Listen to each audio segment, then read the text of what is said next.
Section 10 of The Casebook of Sherlock Holmes by Sir Arthur Conan Doyle, read by Thomas Copeland.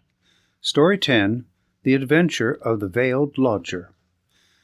When one considers that Mr. Sherlock Holmes was in active practice for 23 years, and that during 17 of these I was allowed to cooperate with him and to keep notes of his doings, it will be clear that I have a mass of material at my command. The problem has always been not to find, but to choose. There is the long row of yearbooks which fill a shelf, and there are the dispatch cases filled with documents, a perfect quarry for the student, not only of crime, but of the social and official scandals of the late Victorian era.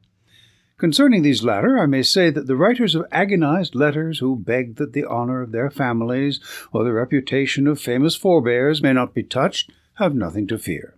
The discretion and high sense of professional honor, which have always distinguished my friend, are still at work in the choice of these memoirs, and no confidence will be abused. I deprecate, however, in the strongest way, the attempts which have been made lately to get at and to destroy these papers. The source of these outrages is known, and if they are repeated, I have Mr. Holmes's authority for saying that the whole story concerning the politician, the lighthouse, and the trained cormorant will be given to the public. There is at least one reader who will understand.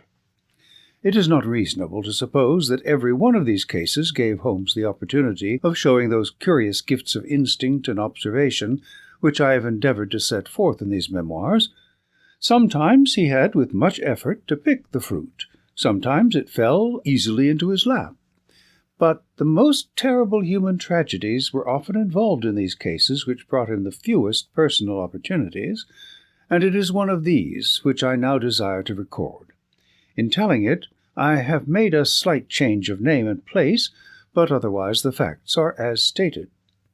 One forenoon, it was late in 1896, I received a hurried note from Holmes asking for my attendance.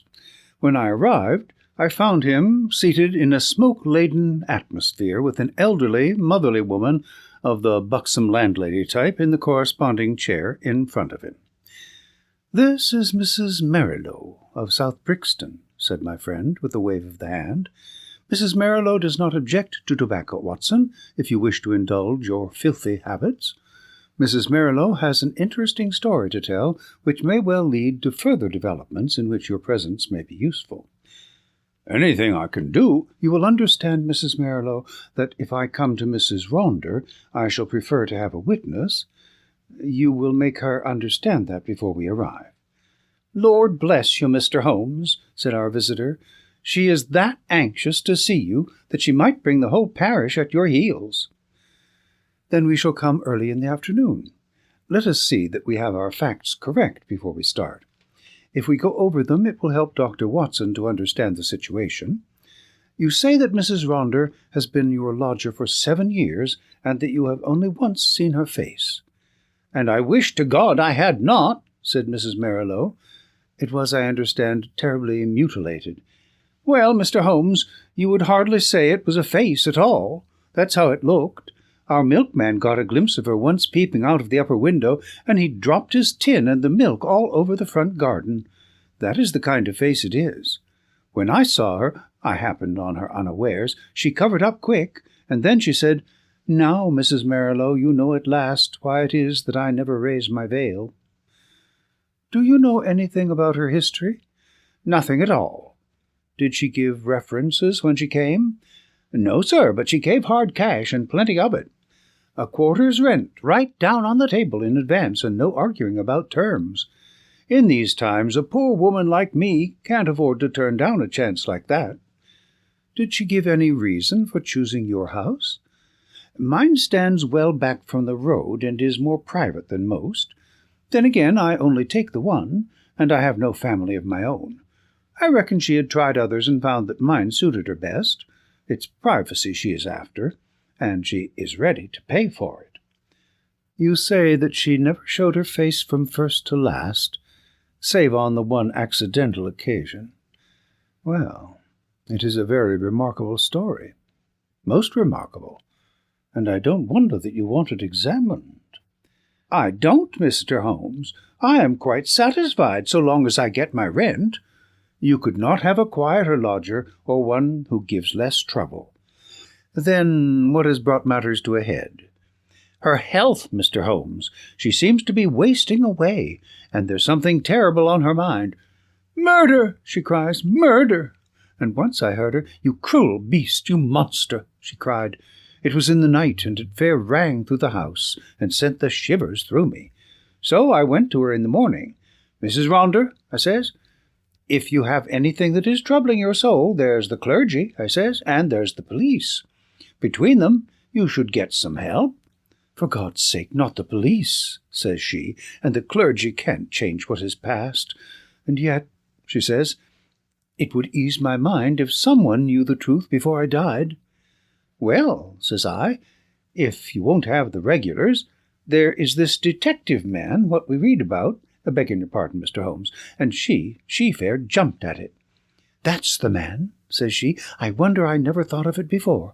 Bring him here, Mrs. Merrilow, and if he won't come, tell him I am the wife of Ronder's Wild Beast Show. Say that, and give him the name Abbas Parva. Here it is, as she wrote it, Abbas Parva. That will bring him, if he's the man I think he is." "And it will, too," remarked Holmes. "Very good, Mrs. Merrilow. I should like to have a little chat with Dr. Watson. That will carry us till lunch-time. About 3 o'clock you may expect to see us at your house in Brixton." Our visitor had no sooner waddled out of the room — no other verb can describe Mrs. Merrilow's method of progression — than Sherlock Holmes threw himself with fierce energy upon the pile of commonplace books in the corner. For a few minutes there was a constant swish of the leaves, and then, with a grunt of satisfaction, he came upon what he sought.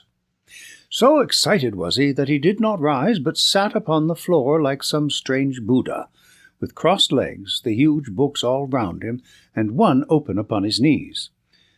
"The case worried me at the time, Watson. Here are my marginal notes to prove it. I confess that I could make nothing of it, and yet I was convinced that the coroner was wrong. Have you no recollection of the Abbas Parva tragedy?" "None, Holmes." "And yet you were with me then?"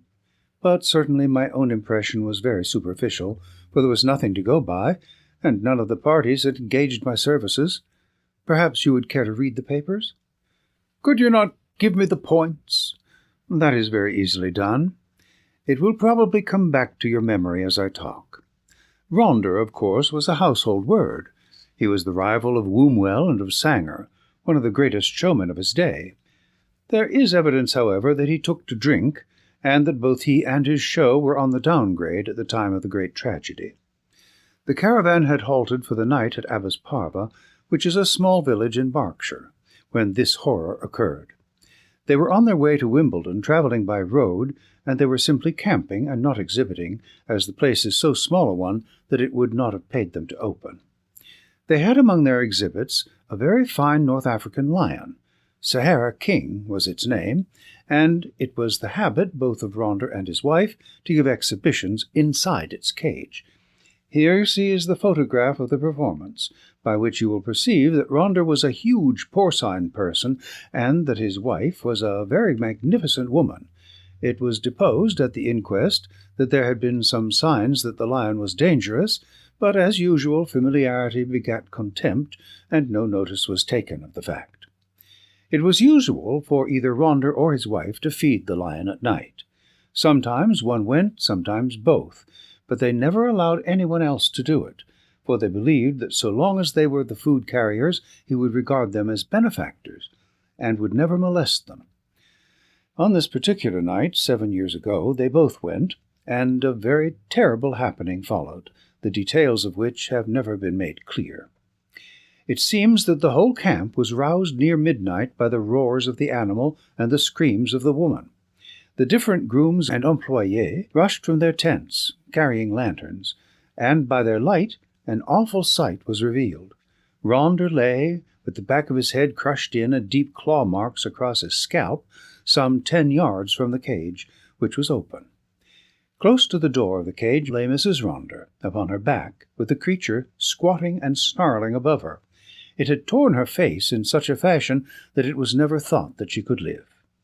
Several of the circus men, headed by Leonardo, the strong man, and Griggs, the clown, drove the creature off with poles, upon which it sprang back into the cage and was at once locked in.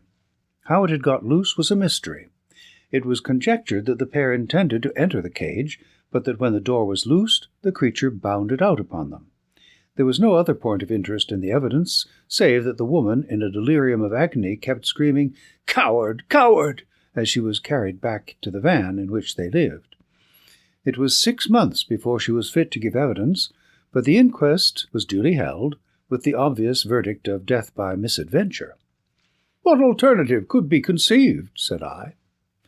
"You may well say so. And yet there were 1 or 2 points which worried young Edmonds of the Berkshire Constabulary. A smart lad, that. He was sent later to Allahabad. That was how I came into the matter, for he dropped in and smoked a pipe or two over it." "A thin, yellow-haired man?" "Exactly. I was sure you would pick up the trail presently." "But what worried him?" "Well, we were both worried. It was so deucedly difficult to reconstruct the affair. Look at it from the lion's point of view.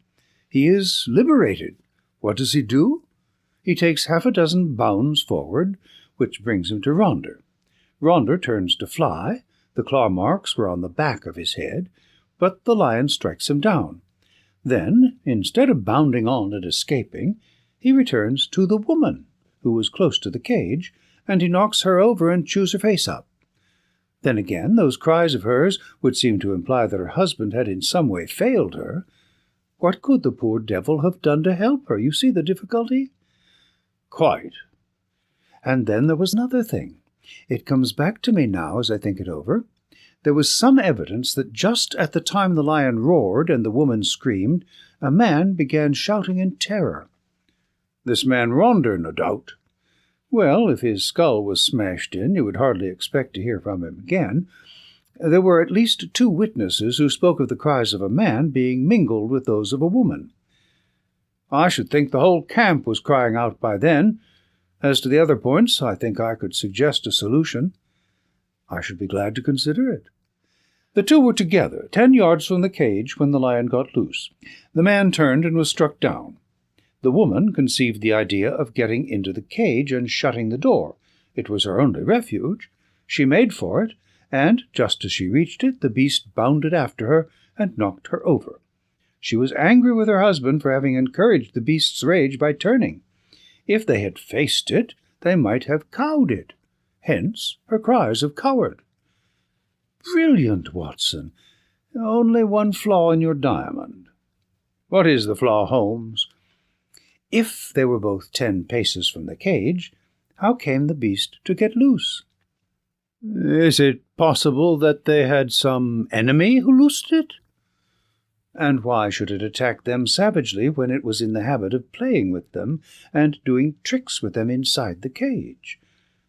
"Possibly the same enemy had done something to enrage it." Holmes looked thoughtful and remained in silence for some moments. "Well, Watson, there is this to be said for your theory. Ronder was a man of many enemies. Edmonds told me that in his cups he was horrible. A huge bully of a man, he cursed and slashed at everyone who came in his way. I expect those cries about a monster, of which our visitor has spoken, were nocturnal reminiscences of the dear departed. However, our speculations are futile until we have all the facts. There is a cold partridge on the sideboard, Watson, and a bottle of Montrachet. Let us renew our energies before we make a fresh call upon them."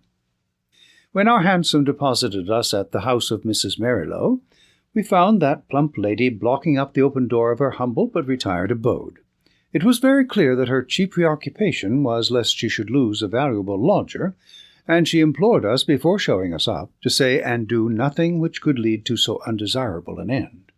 Then, having reassured her, we followed her up the straight, badly carpeted staircase, and were shown into the room of the mysterious lodger.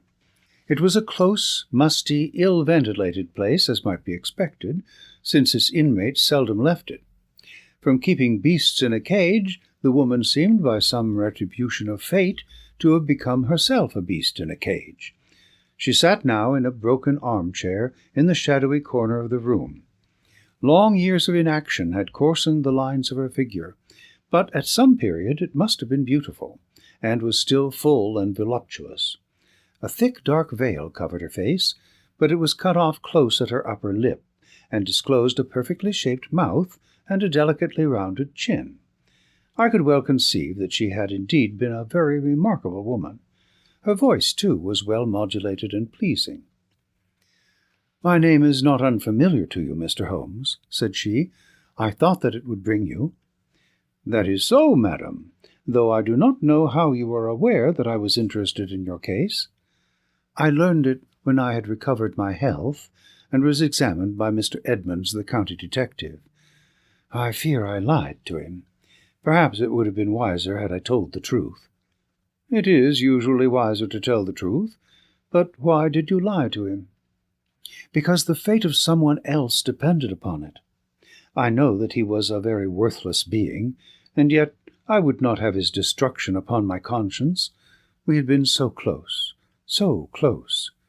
"But has this impediment been removed?" "Yes, sir. The person I allude to is dead." "Then why should you not now tell the police anything you know?" "Because there is another person to be considered. That other person is myself. I could not stand the scandal and publicity which would come from a police examination. I have not long to live, but I wish to die undisturbed, and yet I wanted to find one man of judgment to whom I could tell my terrible story, so that when I am gone all might be understood." "You compliment me, madam. At the same time, I am a responsible person. I do not promise you that when you have spoken I may not myself think it my duty to refer the case to the police." "I think not, Mr. Holmes. I know your character and methods too well, for I have followed your work for some years. Reading is the only pleasure which fate has left me, and I miss little which passes in the world. But in any case I will take my chance of the use which you may make of my tragedy. It will ease my mind to tell it. My friend and I would be glad to hear it." The woman rose and took from a drawer the photograph of a man. He was clearly a professional acrobat, a man of magnificent physique, taken with his huge arms folded across his swollen chest, and a smile breaking from under his heavy moustache, the self-satisfied smile of a man of many conquests. "This is Leonardo," she said. "Leonardo, the strong man who gave evidence?" "The same. And this is my husband." It was a dreadful face, a human pig, or rather a human wild boar, for it was formidable in its bestiality. One could imagine that vile mouth clamping and foaming in its rage, and one could conceive those small vicious eyes darting pure malignancy as they looked forth upon the world. Ruffian, bully, beast, it was all written on that heavy jowled face. Those two pictures will help you, gentlemen, to understand the story. I was a poor circus girl, brought up on the sawdust and doing springs through the hoop before I was 10. When I became a woman, this man loved me, if such lust as his can be called love, and in an evil moment I became his wife. From that day I was in hell, and he the devil who tormented me. There was no one in the show who did not know of his treatment. He deserted me for others. He tied me down and lashed me with his riding whip when I complained. They all pitied me, and they all loathed him. But what could they do? They feared him, one and all, for he was terrible at all times, and murderous when he was drunk. Again and again he was had for assault and for cruelty to the beasts, but he had plenty of money, and the fines were nothing to him. The best men all left us, and the show began to go downhill. It was only Leonardo and I who kept it up, with little Jimmy Griggs the clown. Poor devil, he had not much to be funny about, but he did what he could to hold things together. Then Leonardo came more and more into my life. You see what he was like. I know now the poor spirit that was hidden in that splendid body, but compared to my husband he seemed like the angel Gabriel. He pitied me and helped me, till at last our intimacy turned to love. Deep, deep, passionate love, such love as I had dreamed of but never hoped to feel. My husband suspected it, that I think that he was a coward as well as a bully, and that Leonardo was the one man that he was afraid of. He took revenge in his own way by torturing me more than ever. One night my cries brought Leonardo to the door of our van.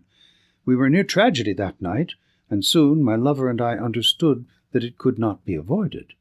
My husband was not fit to live. We planned that he should die. Leonardo had a clever, scheming brain. It was he who planned it. I do not say that to blame him, for I was ready to go with him every inch of the way, but I should never have had the wit to think of such a plan. We made a club, Leonardo made it, and in the leaden head he fastened 5 long steel nails, the points outwards, with just such a spread as the lion's paw. This was to give my husband his death-blow, and yet to leave the evidence that it was the lion which we would loose who had done the deed. It was a pitch-dark night when my husband and I went down, as was our custom, to feed the beast. We carried with us the raw meat in a zinc pail. Leonardo was waiting at the corner of the big van, which we would have to pass before we reached the cage. He was too slow, and we walked past him before he could strike. But he followed us on tiptoe, and I heard the crash as the club smashed my husband's skull. My heart leaped with joy at the sound. I sprang forward, and I undid the catch which held the door of the great lion's cage. And then the terrible thing happened. You may have heard how quick these creatures are to scent human blood, and how it excites them. Some strange instinct had told the creature in one instant that a human being had been slain. As I slipped the bars, it bounded out, and was on me in an instant. Leonardo could have saved me. If he had rushed forward and struck the beast with his club, he might have cowed it. But the man lost his nerve. I heard him shout in his terror, and then I saw him turn and fly. At the same instant the teeth of the lion met in my face. Its hot, filthy breath had already poisoned me, and I was hardly conscious of pain. With the palms of my hands I tried to push the great, steaming, blood-stained jaws away from me, and I screamed for help. I was conscious that the camp was stirring, and then dimly I remember a group of men, Leonardo, Griggs, and others, dragging me from under the creature's paws. That was my last memory, Mr. Holmes, for many a weary month. When I came to myself and saw myself in the mirror, I cursed that lion. Oh, how I cursed him, not because he had torn away my beauty, but because he had not torn away my life. I had but one desire, Mr. Holmes, and I had enough money to gratify it. It was that I should cover myself so that my poor face should be seen by none, and that I should dwell where none whom I had ever known should find me. That was all that was left to me to do, and that is what I have done. A poor, wounded beast that has crawled into its hole to die. That is the end of Eugenia Ronder. We sat in silence for some time after the unhappy woman had told her story. Then Holmes stretched out his long arm and patted her hand with such a show of sympathy as I had seldom known him to exhibit. "Poor girl," he said, "poor girl. The ways of fate are indeed hard to understand. If there is not some compensation hereafter, then the world is a cruel jest. But what of this man Leonardo? I never saw him or heard from him again. Perhaps I have been wrong to feel so bitterly against him. He might as soon have loved one of the freaks whom we carried round the country as the thing which the lion had left. But a woman's love is not so easily set aside. He had left me under the beast's claws. He had deserted me in my need, and yet I could not bring myself to give him to the gallows. For myself I cared nothing what became of me. What could be more dreadful than my actual life? But I stood between Leonardo and his fate. And he is dead? He was drowned last month when bathing near Market. I saw his death in the paper. And what did he do with this 5-clawed club, which is the most singular and ingenious part of all your story? I cannot tell, Mr. Holmes. There is a chalk pit by the camp, with a deep green pool at the base of it. Perhaps in the depths of that pool— Well, it is of little consequence now. The case is closed. Yes, said the woman, the case is closed. We had risen to go, but there was something in the woman's voice which arrested Holmes's attention. He turned swiftly upon her. "Your life is not your own," he said. "Keep your hands off it." "What use is it to anyone?" "How can you tell? The example of patient suffering is in itself the most precious of all lessons to an impatient world." The woman's answer was a terrible one. She raised her veil and stepped forward into the light. "I wonder if you would bear it," she said. It was horrible. No words can describe the framework of a face when the face itself is gone. Two living and beautiful brown eyes looking sadly out from that grisly ruin did but make the view more awful. Holmes held up his hand in a gesture of pity and protest, and together we left the room. 2 days later, when I called upon my friend, he pointed with some pride to a small blue bottle upon his mantelpiece. I picked it up. There was a red poison label. A pleasant almondy odour rose when I opened it. "Prussic acid," said I. "Exactly. It came by post." "I send you my temptation. I will follow your advice." That was the message. I think, Watson, we can guess the name of the brave woman who sent it. End of The Adventure of the Veiled Lodger.